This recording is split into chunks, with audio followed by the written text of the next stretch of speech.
Hi everyone, welcome back to my channel. I hope you are doing fine.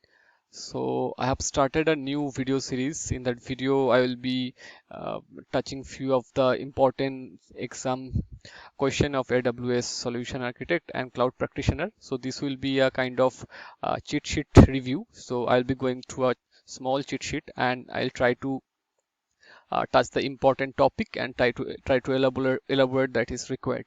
Okay, so let's begin. So if you're new to the channel, please subscribe me and I will be posting cloud related videos and exam questions. So starting from the EC2 cheat sheet. So the first point is EC2 or Elastic Compute Cloud, which is nothing but a virtual server, or you can compare as a Windows server or the Linux server that is mainly used for uh, cloud computing service. So that is about all about EC2. Now coming to the next point, configure your EC2 by choosing your OS, storage, memory, network, and network throughputs. So you can have a wide varieties of operating system. You can have a wide varieties of storage, then RAM, and then network throughput. Then the next point is launch and SSH the server within a few minutes. Now the best part of the cloud is you'll get the EC2 servers on demand. So based on your requirement, your server will be there within 3-4 minutes. SSH is a protocol by which you can log into your new servers if it is a Linux servers, and you need to do RDP in case of a Windows server, and the port for SSH is 22. Okay, so then EC2 comes in a variety instance types specialized for different roles. So it is having at least 5 instance type. So first is general purpose for like normal uses. Then compute optimized, you will get a great amount of high performance CPUs. So this is being used mostly for machine learning stuff, big data analysis stuff. And then is memory optimized far performance for workload that process large data sets. Same here, if it is having a ETL kind of thing, then we can probably use these types of instance. Then accelerated optimized, this is again having a good amount of durability from terms of hardware aspect. Then storage optimized, so if you need to store large amount of data and if you have a sequential read write, so you can use this, and this is uh, the probably the good option for file storage.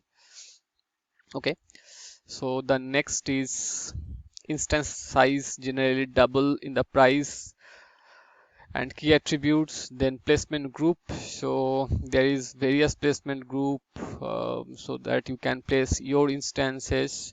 So next is user data. So user data, a script that will be automatically run when your EC2 you launch your EC2 instances.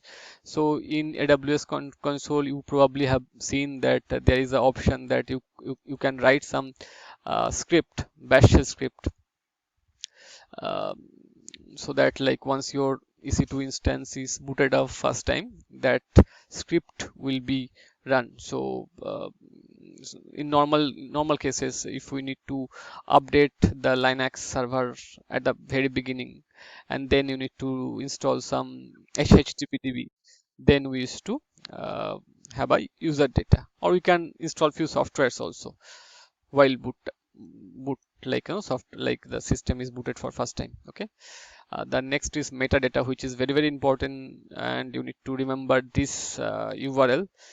So if you want to know, metadata means data about data metadata. So if you want to know about your EC2 instances, you can SSH it and simple use this URL to see the your like IP address, CPU information, and all various other stuff, subnet and everything.